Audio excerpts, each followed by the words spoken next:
Well, welcome to our study on converting primary resources. We've been talking all this week about the importance of converting wisdom. Wisdom is the currency of God. It is not the US dollar, the Chinese yen, the euro. Wisdom is God's currency. So when God wishes to give payment to people who have been generous toward Him or obedient toward Him, He rewards them with wisdom. And wisdom can be converted. It has to be converted. You can't leave it in its raw form. You have to convert it. And when you act on wisdom, it may save you money. It may make you money. And when wisdom makes you money, it does not necessitate that you cheat anyone nor become greedy in any way. Wisdom is a blessing to both parties in every transaction. That's the blessing of God. Now I want to read to you from 1 Corinthians chapter 2, verses 7 and 8.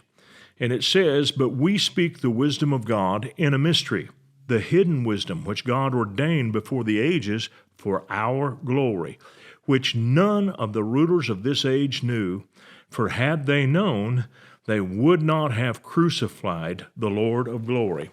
Now the scripture makes it very clear that God had wisdom, and He used His wisdom to bring about the plan of redemption. The plan of redemption was hidden from both the natural rulers of this world and also from the spiritual forces who influenced them. And so wisdom is how God brings about victory. So I'll say it like this: there cannot be a victory without a strategy. David had a strategy in going down to fight against Goliath. He knew he was going to sling a stone into the forehead of the giant. He had slung stones like that hundreds of times before.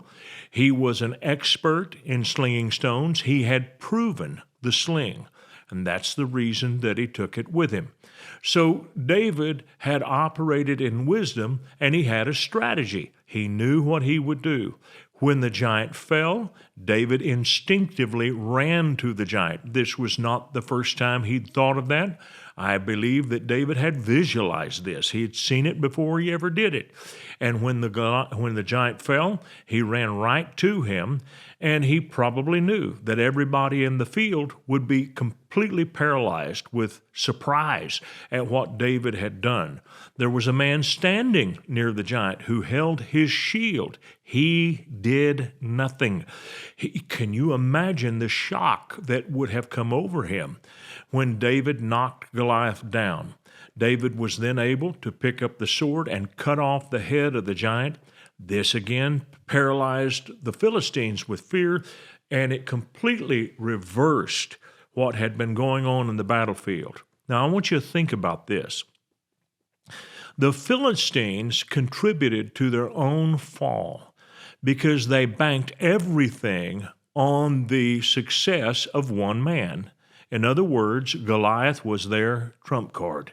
They had no other strategy other than to use Goliath to intimidate the Israelite army. And he did a good job of it. And they were poor in their response. There were things they could have done, should have done, but they didn't. There was no one on the Israeli side other than David who had a strategy. You cannot have a victory without a strategy. So what is your strategy? You need to understand your strategy if you're going to go into battle. God never gave victories to His people in any situation without first giving them a sequence of action steps. Even when King Jehoshaphat went down to battle and did not have to fight because God ambushed his enemies before he and his people ever got on the battlefield, God still gave them a strategy, and that strategy was they were to put the singers and the worshipers at the head of their army, and they did it, and it worked. So what I want you to see is that this is God's way, and it's something that Christ did. In every miracle that He worked, He always had a strategy, a partnership, something that God would do, but something that people had to do first in obedience. So we're going to begin reading in Luke's Gospel, chapter 9, verse 12. And it says, "When the day began to wear away, the 12 came and said to him, 'Send the multitude away, that they may go into the surrounding towns and country and lodge and get provisions, for we're in a deserted place here.'" They're in a desert. There is no place to get food. They are going to have to travel to the villages that are nearby in order to be fed. But Jesus said to them, "You give them something to eat." And they said, "We have no more than 5 loaves and 2 fish, unless we go and buy food for all these people." For there were about 5,000 men. Then he said to his disciples, "Make them sit down in groups of 50. Now there was a reason that Jesus said this. What would you do if you had food? What's the first step that you would take if you had 5,000 people ready to eat?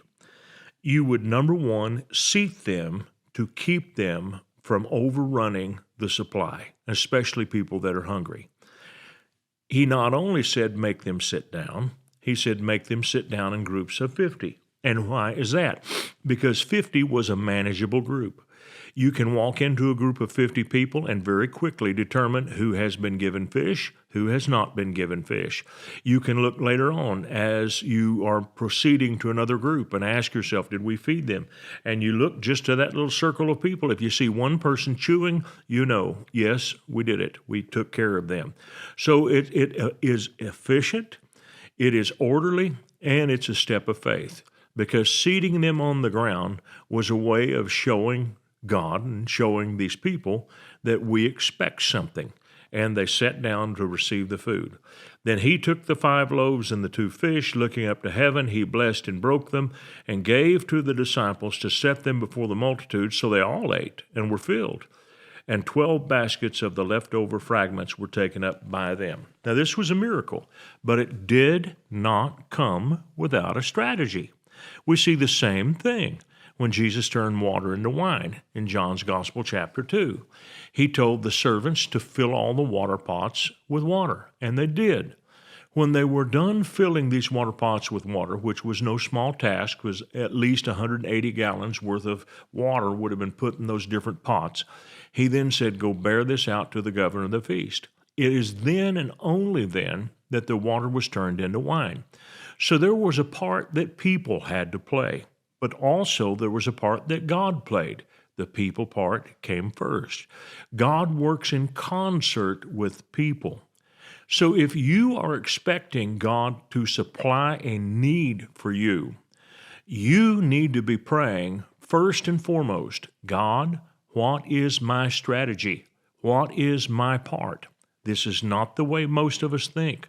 Most of us think, God, what are you going to do? God, where can I find money? God, how is money going to come? How am I going to get what I need? And that's the wrong way to pray.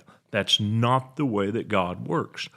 So as I've looked back on my life and I've had to trust God for money, my mission has always been first to say, Lord, what do you want me to do? What is my role? And can I tell you this? Most of the time, my part is small and insignificant compared to what God does. God always overwhelms me with what he does. It's always bigger than what I can imagine. But I still have to do my part. David slung a stone. It was a small thing, but it was still necessary. It was a huge part of what went down at the Valley of Elah. So there is no victory without a strategy. Now, sometimes we have a miracle that comes, as in the case of the water being turned to wine and the 5,000 being fed. But other times, and more often than not, especially in this era, we have a grace that comes upon us. In other words, God blesses the thing that we do, and he causes it to prosper. Now, this is very clearly stated in Psalm 1, so I want to turn you there, and I want you to see how wisdom was designed to work with financial provision. All right, let's read. Blessed is the man who walks not in the counsel of the ungodly, nor stands in the path of sinners, nor sits in the seat of the scornful. If you're going to be blessed financially, you can't become a cynic. You can't become so jaded by the way people have mishandled money or cheated you that you no longer believe in God's ability to provide. You cannot have bad habits. You can't stand in the pathway of sinners. And you cannot listen to ungodly people. You can't get your money philosophy from the world. How you get it? But his delight is in the law of the Lord. And in his law he meditates day and night. And he shall be like a tree planted by the rivers of water that brings forth its fruit in its season, whose leaf also shall not wither, and whatever he does shall prosper. The last part of that verse is very important. The meditating person is the one who sees prosperity upon his actions. Why is that? It is because he has meditated before acting. You see, we often tell God, I'm going to do this, I'm going to do that, and you bless it. We need to reverse the order. We need to ask the Lord, what is it that you're blessing? How is it that you expect me to work? What is your direction for this? In other words, I get God's approval on my activity before I ever begin to act. It is when we do this that whatever we do prospers. It is because we took the time to meditate. Meditation is designed to bring about a strategy. It is designed for us to work a process and see the steps that we can take in order to make things happen. And God has a way of provision for every single one of us. Doesn't matter who you are. God has a way to provide for you, and He will give you concrete steps, and as you walk and take them, you'll see even more about them. Now, years ago, I had a command by the Lord to launch a kids' TV show. I followed Him step by step in getting this done. I do remember that in September of 1982, we launched our first 6 episodes. They were horrible. They were good with regard to content as far as teaching. They were not interesting visually. They were really a children's church that we recorded in a studio with a kids' studio audience. Now, that did something for me. It taught me that that was not the format that would fly. However, I wound up with some amazing product out of it because the audio portion of this was very good. And it was in a time when kids were used to listening to, as did their parents, cassette tapes. So I had made 2 sets of those 6 episodes doing the same thing, doing a children's church with a studio audience, and it gave me a series of lessons, 2 6-tape lessons that I was able to sell as bedtime stories for kids. It helped to pay our bills.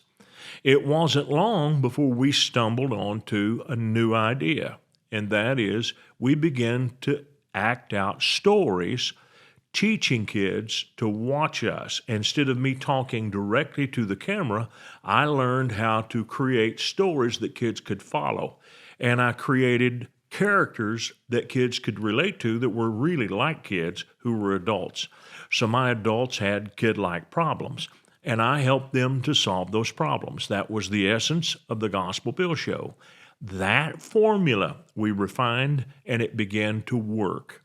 Now, when we first began to broadcast these episodes, I asked for people to support me, but very little money came in. But I found out there was a demand for cassette tapes. In the beginning, when we first started, there was a war between VHS and Sony Beta. And Sony Beta may have been the better quality, but because they wouldn't license, as I understand it, their product to other manufacturers, they retained exclusive rights to manufacture, but the VHS technology was given to a number of different manufacturers. VHS won the battle. So we began to make VHS cassettes, and the duplication for these dropped in price from over $60 a unit down to less than $5 a unit in about a 6-month period back when we started doing the Gospel Bill Show. So I was soon able to send 2 episodes of the Gospel Bill Show on one 60-minute cassette, and I was able to sell those for a price that we could afford to sell for, and it was very reasonable. That strategy is what gave me the money to keep making the free shows that I put on broadcast television across the country. I never got the support. The TV stations didn't give me any support. I had no support whatsoever from maybe a couple of churches to the tune of about $200 a month. But we made the money to do what we did by having a video club. Now, that was the strategy that God gave me. I knew He wanted to give me the money, but I had to find the way to get the money. And it was little by little, learning how God worked and learning His wisdom, I was able to convert that wisdom into financial support. So, when you are in a place where you need money, your first thought needs to be, Lord, what do I need to do? What are my steps? Show me, Lord, what I am to do. And then take the time to read the Word and do some meditation. Because when you meditate, you will see what it is that you're supposed to do. And when you do then, whatever you do shall prosper. We'll pick up here next week. I want to thank you for watching our podcast today. And if you really liked it, would you please give us a little thumbs up by clicking on that sign down below? And then I would encourage you to subscribe to our channel so you don't miss any of our future podcasts, because they're all going to be good. And if you would like to support us financially, either with a one-time gift or recurring gift, you can do that by clicking on the link below or going to myfaithroots.com. Thank you so much for watching this program.